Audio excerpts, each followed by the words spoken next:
Hello and welcome to Mock the Week. I'm Dara O'Brien. The series may have finished, but as a special bonus, here are some of the rounds we didn't have time to fit into the original programmes, along with some of our favourite moments and a few outtakes. I hope you enjoyed them. There were protests around the world over an offensive cartoon about the Prophet Muhammad, originally printed in a Danish newspaper. In Beirut, the Danish embassy was set alight, and as the flames reached the kittens...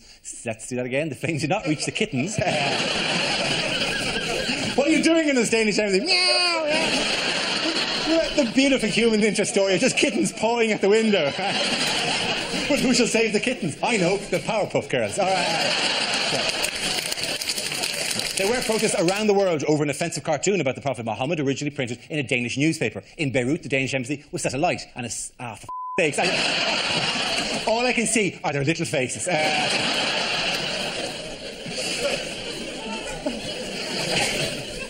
It doesn't even say kittens, not even kittens at all. Okay, I belong here. I deserve to be here. I'm a professional broadcaster, right? Yeah, top of the kit. There were protests around the world over an offensive cartoon about Muhammad, originally printed in a Danish newspaper. In Beirut, the Danish embassy was set alight, and as the flames reached the kitchens, several passing vegetarians suddenly thought, ooh, that's the one thing I miss most. Yeah, do you know, the kitten stuff was better, wasn't it? The first round is called If This Is the Answer, What Is the Question? On the board are 6 categories relating to current events. For each chosen category, I read out an answer and each player has to guess what the question might be. Gina, which category would you like? I'm going to go for home news. OK, your category is home news. The answer is 77 billion. What could the question be? What will be the average London house price in 2008? How many sperm does it take to change a light bulb?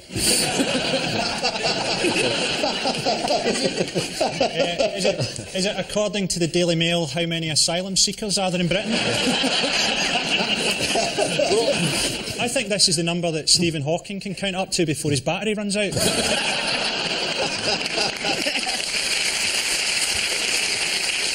OK, it is something to do with the law. Something that's going to be against the law very soon. It's the amount of cigarettes that get smoked in a year in Britain. Very good, well done. All right. This refers to the smoking bill passed in the House of Commons this week, which will outlaw smoking in pubs, clubs and workplaces. But I mean, the banned hunting, the banned smoking, if you're a beagle, you've got no pleasures left. It's all come too late for Roy Castle, hasn't it? Roy Castle's going to be spinning in his grave now, trying to beat the world record for spinning in his grave, currently held by O.J. Simpson's wife. That was quite brilliant. And with 3 different jokes, one after the other. I think it's kind of ironic that you'd ban smoking in pubs in London when it's kind of impossible to breathe outside a pub in London. Children are chasing buses down the street, like nipping at the tailpipe, hoping to chunks of charcoal fresh air, you know. So says the man from LA. But it's just completely changed, because when I was a kid, you used to be able to buy not only normal cigarettes, but chocolate cigarettes. If you couldn't get normal, you were weaned onto cigarettes by chocolate cigarettes. And if you were in a media family, presumably you had to snort lines of sherbet. What about people drive cars, right? I'm guessing a car puts out more smoke than maybe a cigarette? It does, but that doesn't mean... Yeah. You don't actually drive inside. Yeah. You know, don't drink and drive, especially in the pub. What shocking figure has smoking been held largely responsible for in parts of Glasgow? The shocking figure of Michelle McManus, Dara. It's the life expectancy of 54. It is just below 54 in parts of Glasgow. Yeah. The Carlton? And if you've ever been to the Carlton, you'll realise that's maybe a bit long. It's got a lower life expectancy than Iraq, and the really galling thing is that Iraqis also get to watch a better standard of football. The Guardian illustrated the story with this photo from a Glasgow pub of schoolboy Paul Macmillan. How have they managed to get the moon inside the room? This is Glasgow's version of the Lord of the Rings. Hi, I'm a wee elf. I don't understand that at all. Also, somebody ought to tell him that his shoulder's on fire. It's all very well making jokes about this guy, but I'm going to be the one wandering around the streets of Glasgow where he's sitting on the lookout for me with his little hobbit friends. Has the bloke next to him vaporised completely? Yeah. The next round is called Between the Lines. Rory and Hugh, can you make your way to the Mock the Week press pit? In this round, one player takes the role of a person in the news giving a press conference, while the other says what they really mean. Rory, you're England football manager Sven-Göran Eriksson, talking about recent events. Well, hello, ladies and gentlemen. Hello, ladies.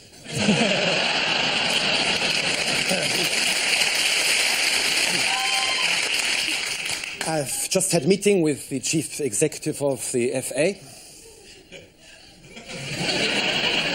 Well, he said he was from the FA.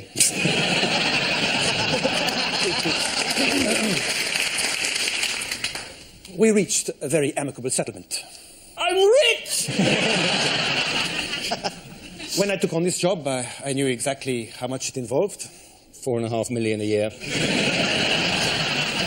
We'll do well in the World Cup. We've got an excellent squad. Peter Crouch is world class.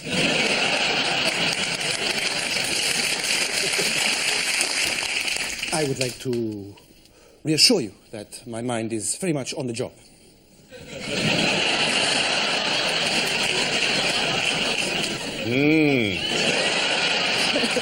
Nice tits.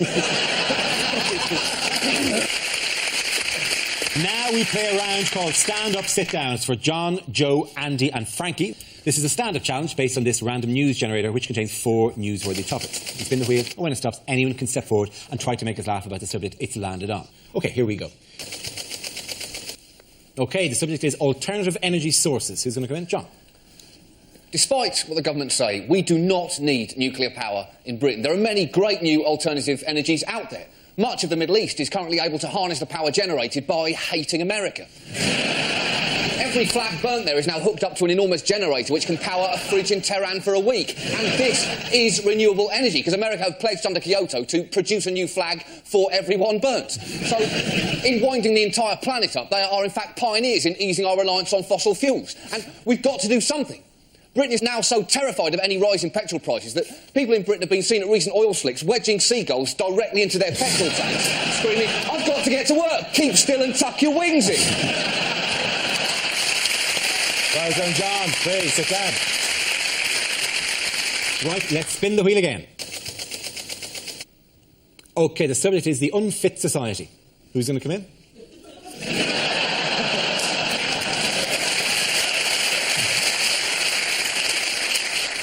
Yeah, right. I'm one of those unfit people. I'm in my 40s. I've done no exercise since I was 0. And panicked recently. Went to see my GP and said, look, what can I do so I don't die when I'm 50? And he said, well, exercise-wise, start slowly, do something 2 or 3 times a week that gets you slightly out of breath. So started smoking again. Joe, sit down. Very good. OK, Frankie and Andy, you're going to go head-to-head on this topic. Let's spin the wheel again. OK, it's the war on terror. Who wants to go first? Andy? Yes, the war on terror. The Americans have said, they're worried that Iraq is their new Vietnam. Let's hope not. Otherwise, we're in for some shit movies in about 10 years' time.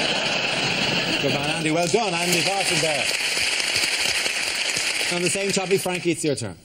Apparently, in America, they're building a big tower on the site of September the 11th, Freedom Tower, and they're looking at ways of trying to make it terrorist-proof. I think they should have just built a giant mosque. No one's going to fly into that, are they? Or even better, a runway. How galling would it be if you hijacked the plane then had to come in and make a textbook landing? They're always going, oh, don't deal with terrorists. We mustn't deal with terrorists. Let's deal with them. What's Al offering you boys? 100 virgins? We'll give you 50 slags. Or 2 women from Dundee. It is to do with the visitor to London. Oh, it's the whale. It's the whale. It's the whale, yes. The actual answer. I've no sympathy for this whale. It died of dehydration. In a river. They're supposed to be nearly as intelligent as man, whales. And this whale died of dehydration. Well, to be fair, the whale didn't request being removed from the river. The whale probably, if asked, if consulted at any stage about what are the major health problems that you could face while being removed from the river, dehydration, he probably would...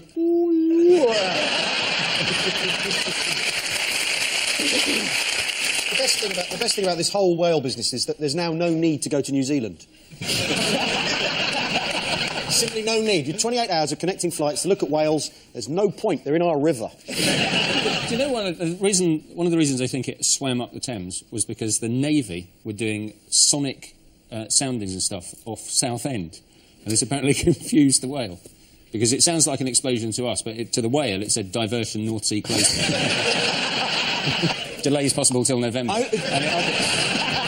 I was very impressed with the fact that I spoke to a number of people who said, well, it received all the coverage because we in Britain love animals. And you're kind of going, no, I think any country that had a whale swim into the middle of the capital city would have probably gone, a whale, that's a little bit unusual to ask.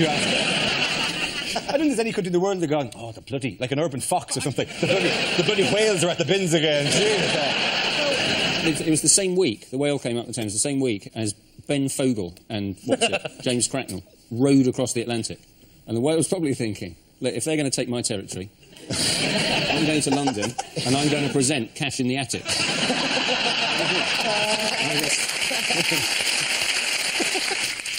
This week on Cash in the Attic.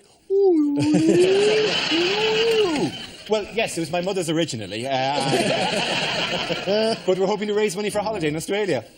It was weird that they were thinking, one of the plans was to use whale song to lure the whale back out to sea. But we don't know what a whale song means. We have no idea. Anything by Dido will do. Exactly. As an emergency measure, they could have slowly moved Enya up the river from Kingston, playing her music, driving the whale. Let's do that anyway as a memorial to the whale's memory, Dara. Or let's make a memorial for the whale by putting it in the EastEnders title sequence. Is it not very selective as well that they gave the whale a name? That it was called Wally or Whaley? What was the mistake with the names? Well, because you give a whale a name, but you don't. When a dingo has eaten some children in Australia, you don't say Davy the dingo.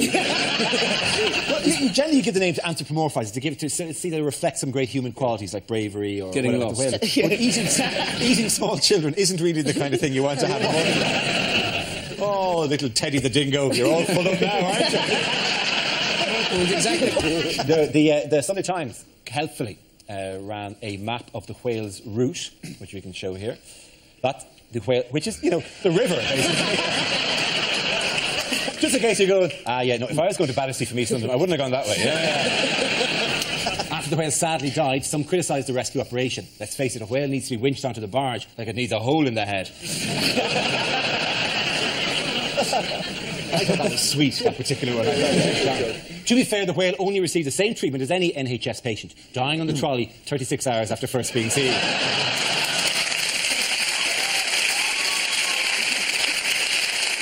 The next dilemma is how to dispose of the body. The search is on for a toilet big enough to flush it down. I couldn't do that. That's right. Our next round is called Newsreel. We'll play in a recent piece of news footage featuring some of the world's major figures and ask Rory to voice the characters. This week, Rory, you'll be Tony Blair and Gordon Brown, making a recent announcement. Right, I'm running the country, he's not. I think it's important that you understand these are the real decisions that affect the future of the country. Should I have curry or an Indian? Or no, maybe Italian, that'd be nice. Or no, maybe Chinese. Right, and I think these are the important things, the things we all come together and decide, they're going to determine exactly what's going to happen in the future. And those decisions, pink for the upstairs bedroom, green for the downstairs, and that's what I'm saying to you simply here. And, we've all gathered here, we've got a number of people. There's a man there who, I think his hair was black when we started. But, look, I agree with everything he says, not because I actually agree, but because it's a better chance of me taking over when he's actually finished. Here, you believe that, you believe anything? Hi. You got your head the wrong way around. I love the Smurfs, yeah, great. The original, he said 3 months. And then, of course, we fell out about that. But I think he will be out quite soon. I honestly do. I'm sorry, I said I'll move when the house is ready. The trouble is I gave a contract to Multiplex, right? Okay, so it could be another 18 months. These two Muslims walk in a bar, okay? Thank you. Can you please make your way to the performance area so we can see your dating video? Hello. I'm looking for a woman with massive tits. So that she won't be intimidated by mine. I'm looking for a lady who can share the good times and the council tax. I've taken a lot of care with my appearance. I've taken care to appear like a cartoon dog who's accidentally swallowed a pickle. I've always wanted to have sex in a car, and I've got two. So I reckon if we park them side by side and take the doors off, I could just about manage it. So get in touch if you fancy friendship or something more, by which I mean intercourse. Would anyone like to give us a guess there? Well, I think we think it was John Prescott. Yeah, and we think that too. Yeah, very good. John Prescott. Frankie, come back here. Well done. Yes, that was, of course, Lonely Heart John Prescott, who performed a spectacular U-turn this week when he decided to throw his weight behind the government's education reforms after publicly criticising them. What was John Prescott up to last week in this photo? This was when he'd just fallen through a Stargate. He'd been doing some policy measures in ancient Egypt, and then woof! Quantum leap straight into a kids' 100 metres final. How far into the 100 metres final is he there? A yard, I think. Essentially, yeah. He is actually, he's just taken off. Is it not a mark of some stupidity that he seems to be kind of reaching for the line with 99 metres to go? I think it was. The Prescott dip. Actually, about 3 yards later, this is what he looked like. To be fair to him, he pulled a muscle. Right? He hasn't sufficiently warmed up. He seems to become an exercise mistake. He seems to become an awful lot shorter as well. It looks like he's offering an unusual service to one of his students. Why did he do it, though? I mean, why do politicians do these stupid, humiliating things? Because he's supposed to be busy. I mean, we all know he's an embarrassment, the government, are looking for a place to bury him. But nominally, he's the Deputy Prime Minister. And he turns up at a school and joins in with a race? He's depicting himself as a moron. Now, maybe he is a moron, but there should at least be a team of people round him trying to stop him looking quite the moron he clearly is. Clearly, there are 3 advisors there. Going, what the hell? You joined in with the race, you wanker. They're children. You were wearing your coat. Of course you pulled a muscle, you fat git. Our next round is bombshell phone calls. Here, 2 players take on the identity of famous figures who are on the phone to one another. Frankie or Tony Blair calling American President George W. Bush, who will be played by Rory. Hello, George. Pick up the phone. What's that ringing sound? Mr. President, it's the telephone. Okay. Hi, who's that? This is Tony. Tony. Hi, haven't heard from you in a while. Didn't we speak yesterday? Oh, that Tony. Yeah. Just 1 second. I'm going to put you on hold. Do we know this guy? He's from Great Britain. Are they for us or against us? I think we're not currently fighting them, sir. Sorry, Tony, your call is important to us. Go ahead. Well, I hear you've been having some trouble with Dick Cheney. Mr. Cheney's an upright guy. He's an outstanding citizen. And just want to say he's a great Deputy Prime Minister. No, he's not. Vice President, sir. He's Vice President. Thank you.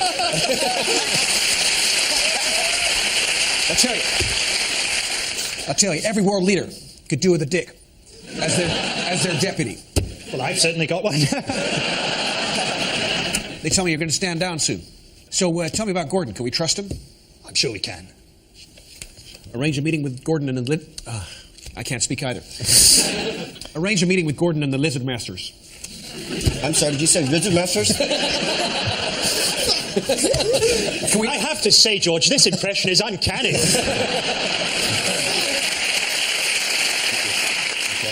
I'm driving you mad. The question was, what state was the Thames whale said to be in? Sorry, I'll do it again, because I keep saying Thames because I'm Irish. I think that was absolutely fine, Dara. I wouldn't worry about doing that again that bit. Okay, fine. We'll move on. It is, just to check, sorry, it's Thames. Thames. It's Thames. It's the River Thames. Okay, all right. What state was the famous Thames whale said to be in when it arrived in London? Yeah. Okay, yeah, I will do it properly, all right? The question is, what state was the Thames...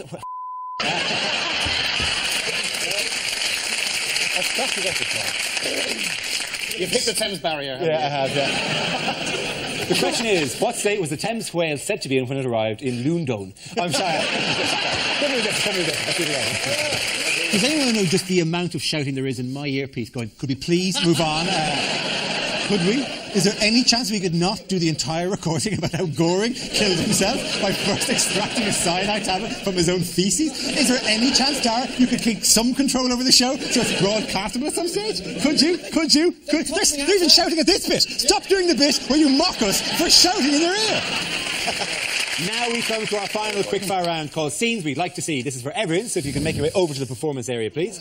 I call out ideas for scenarios we'd love to see, and the performers come in with their suggestions. OK, here we go. The first subject is cliffhanger lines from a political soap opera. I'm John F. Kennedy. I've been in the shower. Did I miss anything? Hey, Condoleezza. I think I pressed the wrong button. The irony won't be lost on you here, President Schwarzenegger. I'm from the future, and I'm here to stop you from destroying the world. We've had drunkards, we've had rent boys. What could be worse? What have you done? Shagged a goat addicted to heroin?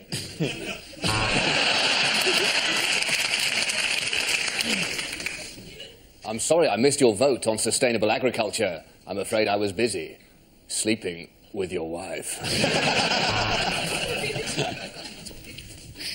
Are you trying to seduce me, Lady Thatcher?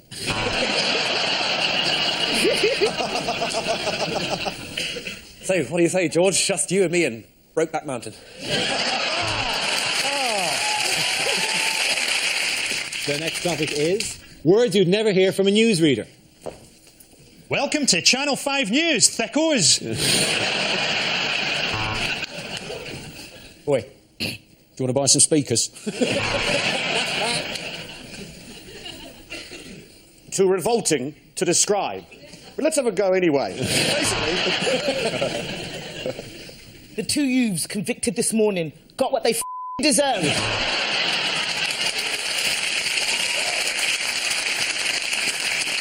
OK, they may have acquitted him, but he certainly looked like a paedophile. You've been watching Sky News. To be honest, I'd double-check everything you've just heard. Sir Gary Glitter received his honour at the Palace this morning. Welcome to ITV News on ice. Must be unlikely. The next report may contain images that could give you the horn. In this next report, Jerry Adams is voiced by an actor, Samuel L. Jackson. I'll tell you about the police process, OK, next topic is bad things to say at Prime Minister's question time. Prime Minister, could you look interested while I bring up some boring shit about my constituency? Is this going to take long? Because I've got an appointment with a rent boy in half an hour. Can I ask the Prime Minister, are you paying too much for car insurance? We've got one, we've got two more poofs than you. Could I ask the Prime Minister, when are you going to retire, you bastard? Prime Minister, my first is in P, but not in canoe. What am I? The next topic is unlikely things for a TV announcer to say. For those of you of a nervous disposition, you may be disturbed to know that your television is off, and I'm speaking to you from inside your own head.